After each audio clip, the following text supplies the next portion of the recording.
أعوذ بالله من الشيطان الرجيم. بسم الله الرحمن الرحيم. الرحمن علم القرآن خلق الإنسان علمه البيان. الشمس والقمر بحسبان والنجم والشجر يسجدان والسماء رفعها ووضع الميزان ألا تطغوا في الميزان وأقيموا الوزن بالقسط ولا تخسروا الميزان والأرض وضعها للأنام فيها فاكهة والنخل ذات الأكمام والحب ذو العصف والريحان فبأي آلاء ربكما تكذبان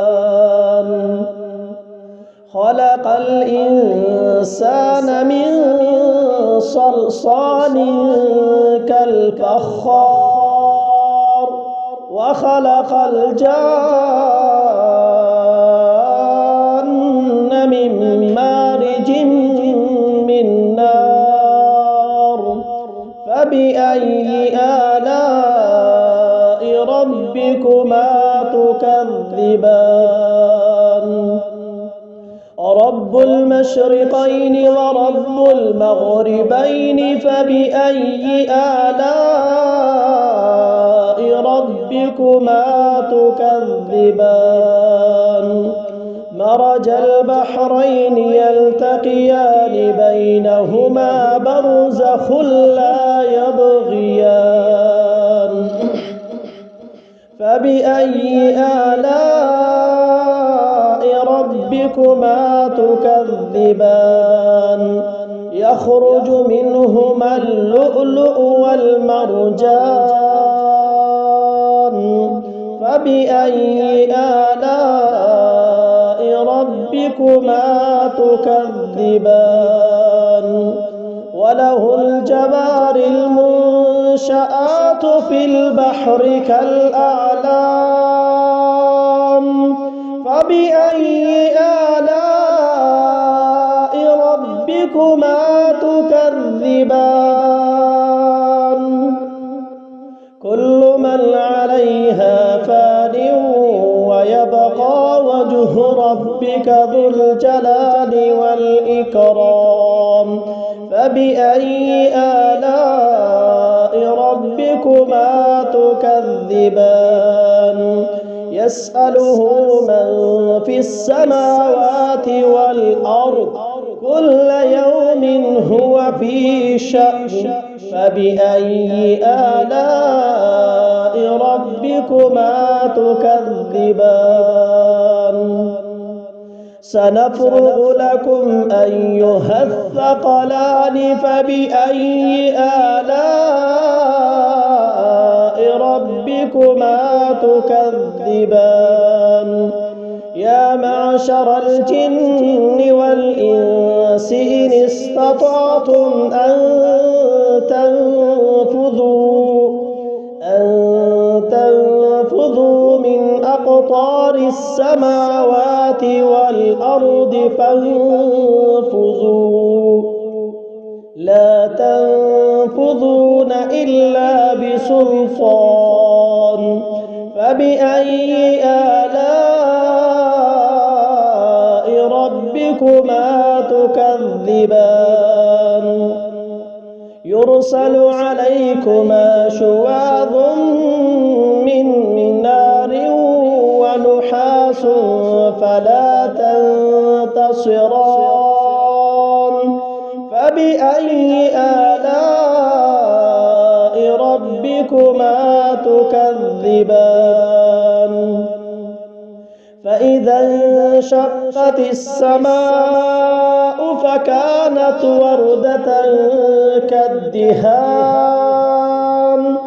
فبأي آلاء ربكما تكذبان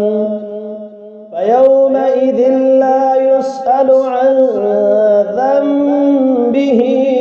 إنس ولا جان فبأي آلاء ربكما تكذبان يعرف المجرمون بسيماهم فيؤخذ بالنواصي والأقدام فبأي آلاء ربكما تكذبان هذه جهنم التي يكذب بها المجرمون يطوفون بينها وبين حميم آن فبأي آلاء ربكما تكذبان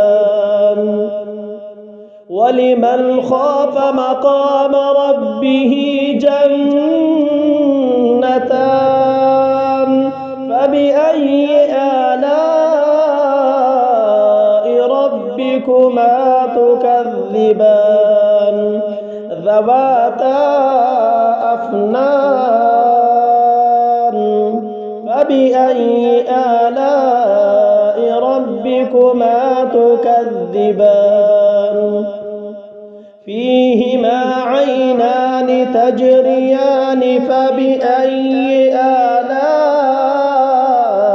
ربكما تكذبان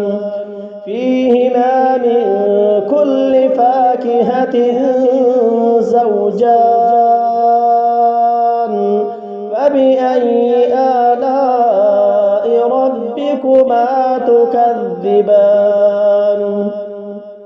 متكئين على فرش بطائنها من استبرق وجنى الجنتين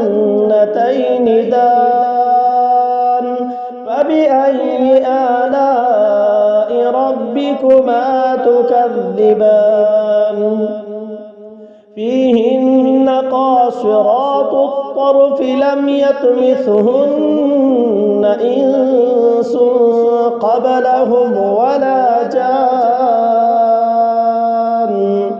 فبأي آلاء ربكما تكذبان